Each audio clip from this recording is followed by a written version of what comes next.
आज की डेट में अगर देखा जाए तो सबसे बड़ी चुनौती क्या है आयुर्वेद के लिए?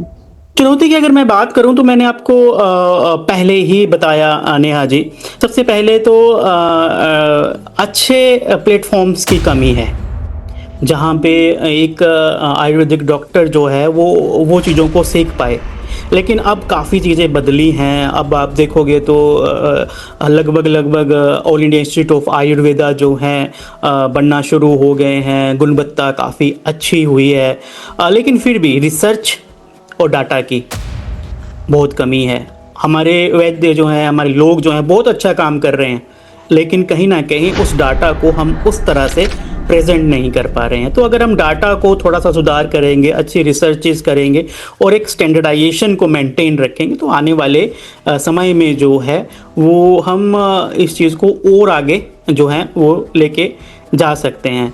बाकी मैं आपको बताऊँ नेहा जी, आयुर्वेद एक ऐसे समंदर के समान है जिसको समझना बहुत ही जो है वो मुश्किल है।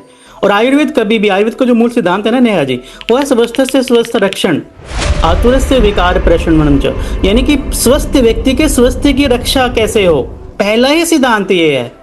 रोगी तो बाद में आता है कि रोगी के विकार को कैसे दूर किया जाए, लेकिन स्वस्थ व्यक्ति के जी। स्वास्थ्य की रक्षा कैसे की जाए। तो अगर हम स्वस्थ व्यक्ति के स्वास्थ्य की रक्षा की ओर ध्यान देंगे, तो जब रोग ही नहीं होंगे तो कोई औचित्य नहीं है ना? मतलब prevention is better than cure. बिल्कुल, बिल्कुल। जैसे एक अगर आग लग जाएगी और हम उस समय पे कुआँ खोदेंगे तो उसका तो कोई तात्पर्य ही नहीं है।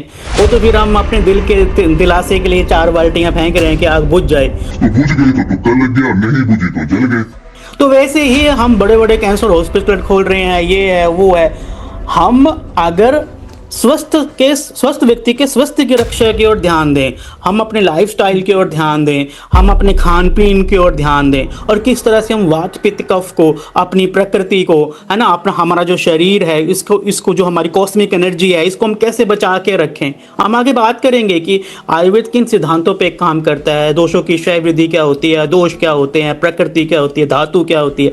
जब हम इन चीज़ों को समझेंगे ना, तो हमें दवाइयों की ज़रूरत ही नहीं